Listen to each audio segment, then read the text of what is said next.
इस वक्त आपको चार्ट पर रेड और ग्रीन कलर में मुख्तलिफ शेप्स और मुख्तलिफ साइज़ की ये जो कैंडल स्टिक्स नज़र आ रही हैं, इनमें से हर कैंडल स्टिक की अपनी एक, और अगर आपने प्राइस एक्शन या प्राइस यकीन करें कि आप एक कामयाब ट्रेडर। आज की इस वीडियो में मैं आपको बताऊंगा, सिखाऊंगा, दिखाऊंगा और समझाऊंगा कि हर कैंडल स्टिक की अपनी अपनी कहानी को आप कैसे पढ़ सकते हैं और ये कैंडल स्टिक आपको एक्चुअली मार्केट के हवाले से क्या क्या इन्फॉर्मेशन प्रोवाइड कर रही है और उस इन्फॉर्मेशन को आपने किस तरह से प्रोसेस करना है और कैसे उस इन्फॉर्मेशन की बुनियाद पर आपने अपने ट्रेडिंग डिसीजंस को प्लान करना है। तो शुरू करते हैं अपनी वीडियो को without wasting any further time. मिलते हैं छोटे से डिस्क्लेमर के बाद, मेरे साथ रहिएगा। अस्सलाम वालेकुम ट्रेडर्स, मैं हूँ आपका दोस्त, आपका भाई, आपका कोच रियाज हुसैन।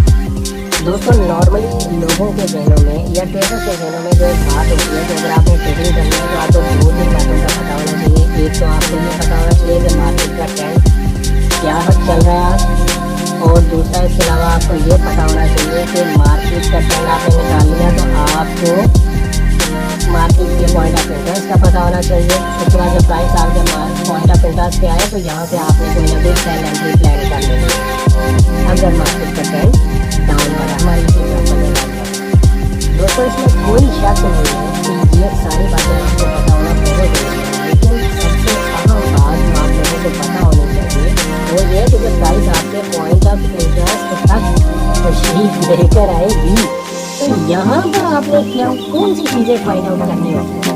यहाँ पे आपने प्राइस को कैसे रीड करना है या यहाँ पर आपने प्राइस को किस अंदाज से प्राइस का रिएक्शन देखना है जो कि आपको इंडिकेट करे कि यहाँ पर मुझे सेल लेनी चाहिए। कितना इम्पोर्टेंट है, इसीलिए हम इसे इग्नोर नहीं कर सकते। इसीलिए मैंने सोचा कि आज इसी बारे वाले वीडियो में कि प्राइस मेरी भाई के आके पॉइंट ऑफ इंटरेस्ट तक आए तो वहाँ पर आपने प्राइस का एक्शन या प्राइस का बिहेवियर कैसे रीड करना है जो आपको लेकिन प्राइस का एक्शन या प्राइस का बिहेवियर रीड करने से पहले आपको ये पता होना चाहिए कि आपने कैंडल स्टिक, ये हर कैंडल स्टिक, ये जो भी कोई मुख्तलिफ साइज़ और मुख्तलिफ शेप के आपको यहाँ पर ये नजर आ रही है, तभी आपको जूम करके दिखाता हूँ।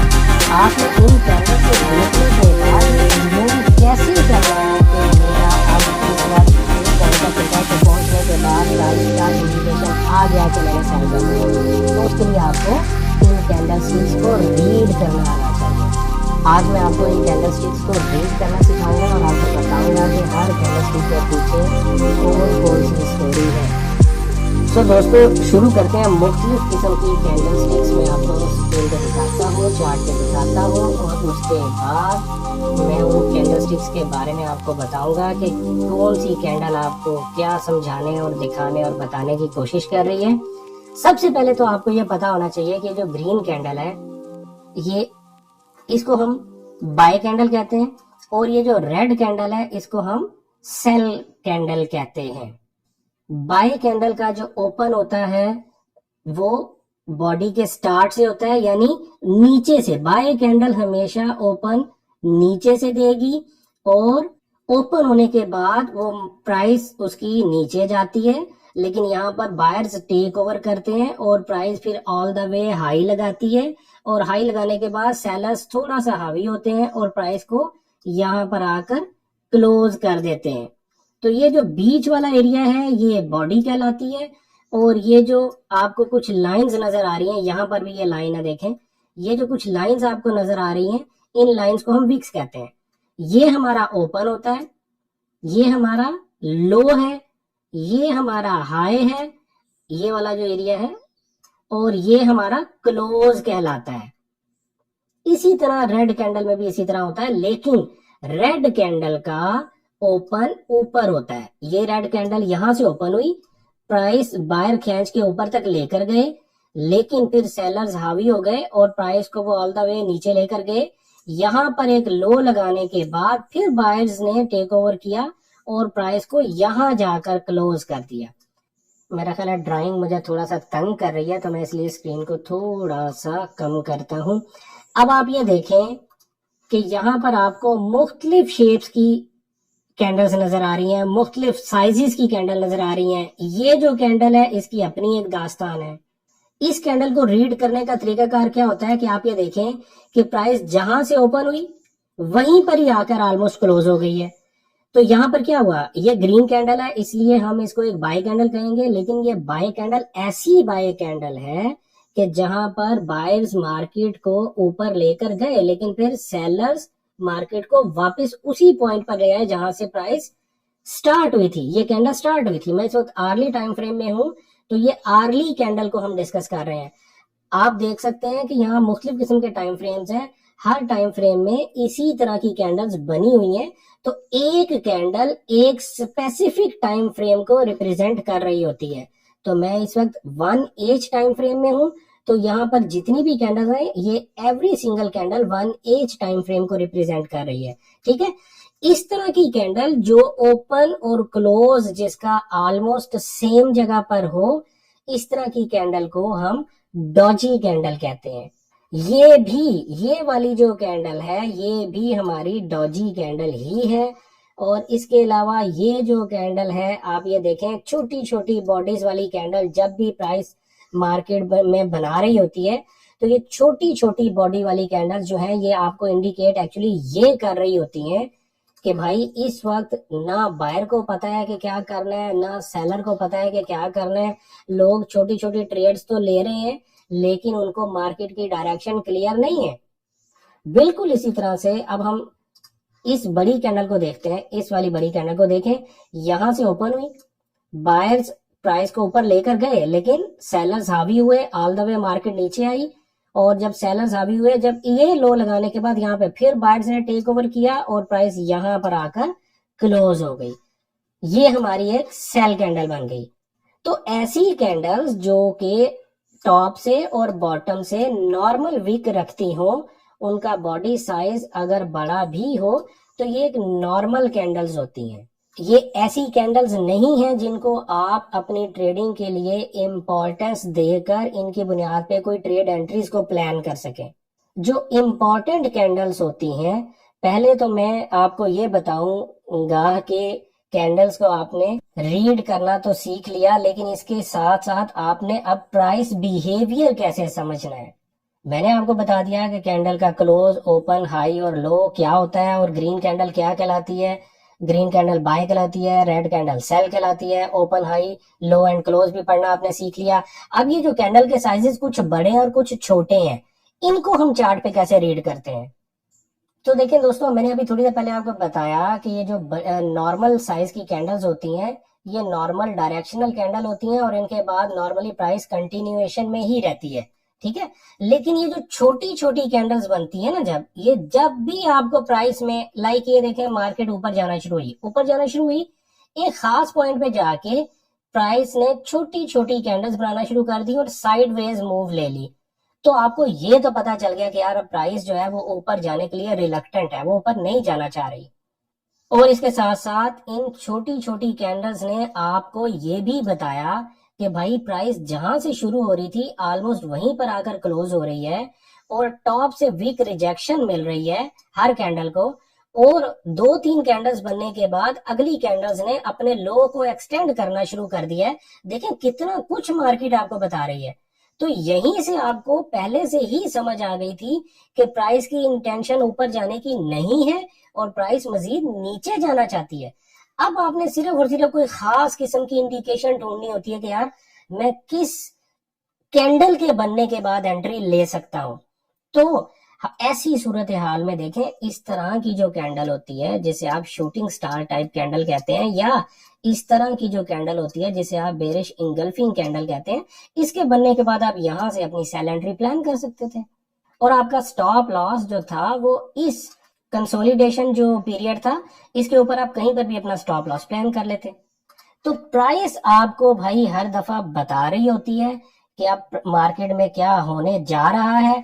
सपोज कर लेते हैं कि ये देखें प्राइस ऊपर जा रही थी, यहाँ से एक लो लगाने के बाद ये प्राइस ने 1 2 3 टाइप की मूव पूरी की। ये यहाँ पर प्राइस जब ऊपर जा रही थी, ऊपर जाते जाते आपने देखा कि प्राइस ने एक शूटिंग स्टार बनाया। तो शूटिंग स्टार आपको पता है, अगर आपको नहीं पता तो नो प्रॉब्लम। शूटिंग स्टार हमारी कैंडल नंबर 2 है। जो हमें अपने स्विंग हाई या स्विंग लो या फिर हमें अपने सपोर्ट या रेजिस्टेंस लेवल पर चाहिए होती है। पहली कैंडल मैंने आपको क्या बताया, आपकी इंगल्फिंग कैंडल, वो बेरिश इंगल्फिंग भी हो सकती है, वो बुलिश इंगल्फिंग भी हो सकती है। ये देखें, ये इंगल्फिंग कैंडल है। इंगल्फिंग कैंडल किसे कहते हैं? ऐसी कैंडल जो अपनी से पिछली कैंडल से बड़ी बॉडी रखती हो, उसको हम इंगल्फिंग कैंडल कहते हैं। अब हमारे इस केस में यहाँ पर ये कैंडल छोटी थी, नेक्स्ट कैंडल इंगल्फिंग कैंडल बनी बड़ी कैंडल, तो ये मार्केट में प्रेशर को इंडिकेट करता है। ये जो इंगल्फिंग कैंडल्स होती हैं ये आपको प्रेशर दिखाती है। अब आप ये देखें कि यहाँ पर एक लो लगाने के बाद प्राइस ने क्या किया, 3-4 कैंडल जो है वो इस लो को ब्रेक नहीं कर पा रही थी। अचानक आपको एक बुलिश इंगल्फिंग कैंडल मिलती है और आपने अगर यहाँ पर बाय किया सपोज, और आपका स्टॉप लॉस यहाँ पर है, आप प्रॉफिट में ही चल रहे हैं, तो एंट्री नंबर 1 आपकी क्या है, आपको कोई ना कोई इंगल्फिंग कैंडल ढूंढनी है। अगर आपने बुलिश इंगल्फिंग कैंडल ढूंढनी है तो वो स्विंग लो पर या आपको सपोर्ट या रेजिस्टेंस पर ढूंढनी है, और इसी तरह से बेरिश इंगल्फिंग कैंडल जो आपने ढूंढनी है वो आपने स्विंग हाई पर ढूंढनी है या रेजिस्टेंस लेवल पर ढूंढनी है। ठीक है, इसी तरह से जो सेकंड इंपॉर्टेंट कैंडल है हमारी वो है शूटिंग स्टार कैंडल। ये अगर किसी भी रेजिस्टेंस लेवल पे बनती है तो ये इटसेल्फ आपके लिए एक सेलिंग इंडिकेशन होता है, लेकिन मजीद कंफर्मेशन के लिए आप इसके बाद अगर आपको फौरी इसके बाद रेड कैंडल मिल गई है तो इमीडिएटली आप अपनी सेल प्लान कर सकते हैं। सपोज कर लेते हैं आपने यहाँ से सेल प्लान की थी, तो देखें अभी तक वैसे तो प्राइस आपकी अभी तक सेल में ही चल रही है। ये क्यों बड़ी इंपॉर्टेंट कैंडल है और ये वाली क्यों बड़ी इंपॉर्टेंट कैंडल है, देखें थोड़ा सा जूम इन करते हैं। ये देखें नियर टू वेरी लो, आपको यहाँ बॉटम पे कोई विक दिखाई नहीं दे रही। प्राइस जहां से शुरू हुई छोटी सी विक बनी और उसके बाद बायर्स ने कितना टेक ओवर किया कि पिछली 3-4 कैंडल्स की जो हाईएस्ट पॉइंट थे उनसे भी ऊपर मार्केट को लेकर चले गए। तो क्या हमारी नजर में ये छोटा बाइंग प्रेशर है? क्या ये मार्केट में एक तब्दीली नहीं आई? तो इसीलिए अगर इस तरह की इंगल्फिंग कैंडल एक सपोर्ट या रेजिस्टेंस लेवल पे या स्विंग लेवल्स पे अगर बने तो ये बड़ी इंपॉर्टेंट होती है। अब इसी तरह से इस कैंडल को देखें, ये कैंडल देखें, ये भी एक शूटिंग स्टार कैंडल है। क्या हुआ, प्राइस अपवर्ड डायरेक्शन में जा रही थी, बायर्स ने यहाँ पर भी नीचे कोई वीक नहीं, आप देखें बायर्स ने प्राइस को खींच के ऊपर लेके गए, लेकिन फिर क्या हुआ, सेलर्स वापस घूम के इसको 2/3 पॉइंट में आकर, यानी टोटल इसका साइज अगर आप ले लें, इस साइज के 2/3 के अंदर अगर बॉडी क्लोज हो जाए तो ऐसी कैंडल को हम शूटिंग स्टार कैंडल कहते हैं। इंगल्फिंग कैंडल तो मैंने आपको बता दिया कि वो क्या होती है, पिछली बॉडी से बड़ी बॉडी वाली कैंडल इंगल्फिंग कैंडल कहलाती है। शूटिंग स्टार क्या होता है कि शूटिंग स्टार हमेशा सेल इंडिकेशन देता है आपको मार्केट में। ये किसी रेजिस्टेंस लेवल पे हो तो बड़ा इंपॉर्टेंट होता है, और इसकी बॉडी बॉटम 2/3 एरिया में यानी 1/3 एरिया में बॉटम में क्लोज होगी। इसका 2/3 एरिया जो है वो वीक होता है, एम्प्टी बॉडी होता है, यहाँ पर बॉडी नहीं होगी, 1/3 एरिया में इसके बॉडी होगी। ऐसी कैंडल को हम शूटिंग स्टार कैंडल कहते हैं। ये क्यों इंपॉर्टेंट होती है, देखे ना यार कि बायर्स ने कितनी बड़ी कैंडल बनाई, लेकिन सेलर्स वो सारी की सारी बाइंग को ग्रैब कर गए ना भाई, तो उन्होंने बता दिया कि ये बायर्स का एरिया नहीं है। जबकि बायर्स का एरिया नहीं है तो ये इटसेल्फ भी, मैंने आपको बताया कि हमारे लिए एक सेलिंग इंडिकेशन होता है, लेकिन उसके बाद आप ज्यादा से ज्यादा क्या कर सकते हैं कि इसके बॉटम के ब्रेक होने का इंतजार करें। इस कैंडल ने इसका बॉटम ब्रेक कर दिया, आप इसके ब्रेक होने पर आप इसको सेल लगाते और इसके टॉप पर आप अपना स्टॉप लॉस रखते और अपना प्रॉफिट टेक करते। इसी तरह से दोस्तों हमारे पास एक कैंडल होती है जो कि पिन बार कैंडल होती है। पिन बार कैंडल क्या होती है, पिन बार कैंडल इस तरह की कैंडल होती है जो शूटिंग स्टार का बिल्कुल अपोजिट होता है। इसकी भी बॉडी टॉप 1% यानी टॉप 33% होनी चाहिए, 1/3 में होनी चाहिए, और इसकी बिग ड्राइवर बॉटम 2/3 एरिया में होनी चाहिए। कलर डज नॉट मैटर दोस्तों, शूटिंग स्टार सकता है, ये रेड कैंडल भी हो सकती थी, ये ग्रीन कैंडल भी हो सकती थी। अगर किसी कैंडल को बॉटम से वीक रिजेक्शन बेहिसाब मिली है और उसकी बॉडी टॉप 1 एरिया में जाकर क्लोज हुई है तो ये बेहतरीन बाइंग इंडिकेशन होता है, लेकिन अगर किसी सपोर्ट लेवल का साइड हो। लेकिन अगेन दोस्तों मैं आपको एक बात बताना और समझाना चाहता हूँ कि भाई ये कैंडल्स को पढ़ने और समझने का मकसद ये नहीं है कि आज के बाद आपको लॉस नहीं होगा, लॉस आपको फिर भी होगा, लॉस हो सकता है, इसके लिए हमेशा तैयार रहेगा। लेकिन आज वीडियो बनाने का मेरा मकसद ये था कि आप लोग कैंडल्स को पढ़ना समझ सके और आप जब प्राइस आपके पॉइंट ऑफ इंटरेस्ट पर आए तो वो कौन सी कैंडल्स की पैटर्न्स हैं जिनको आपको देख कर ये समझना चाहिए कि अब आपके पास सेलिंग या बाइंग की कोई ना कोई हिम्मत आ गई है। तो मेरा प्यार है कि मैंने आपको अच्छे से समझा दिया, सिखा दिया और चार्ट कर दिखा भी दिया कि अगर आपको रेजिस्टेंस के पास अगर आपका पॉइंट ऑफ इंटरेस्ट रेजिस्टेंस पर है और आप सेल पे ढूंढना चाह रहे हैं तो वहाँ पर आप बेरिश इन्वेंटरी कैंडल बोल सकते हैं या आप कोई ना कोई शूटिंग स्टार कैंडल बोल सकते हैं। और बिल्कुल इसी तरह से अगर आप अपने सपोर्ट लेवल पर कोई बाय एंट्री ढूंढना चाह रहे हैं या सपोर्ट पॉइंट ऑफ इंटरेस्ट पर कोई बाय एंट्री ढूंढना चाह रहे हैं तो वहाँ पर आप कोई ना कोई बुलिश इन्वेस्टिंग कैंडल ढूंढ सकते हो या कोई इस तरह की कोई आप पिन बार कैंडल ढूंढ सकते हैं जिसे हम एक अच्छी बाइंग इंडिकेशन समझते हैं। उम्मीद है अब आपको पॉइंट ऑफ इंटरेस्ट पर एंट्रीज लेने के तरीके भी समझ आ गए होंगे और आपको ये भी पता लग गया होगा कि हर कैंडल स्टिक अपने अंदर एक पूरी कहानी रखती है, हमें वो कहानी पढ़नी आनी चाहिए। अगर वो पढ़नी आ गई तो आपने देखा कि हम फिर प्राइस बिहेवियर या प्राइस एक्शन पढ़ने के काबिल हो जाते हैं। अगर हम प्राइस एक्शन या प्राइस बिहेवियर पढ़ने और समझने के काबिल हो जाते हैं तो फिर हम बेहतरीन अंदाज से अपनी ट्रेड एंट्रीज ले सकते हैं। मिलते हैं नई वीडियो में किसी नए कंटेंट किसी नए कॉन्सेप्ट के साथ। तब तक अपना ख्याल रखिएगा। Good luck, happy trading.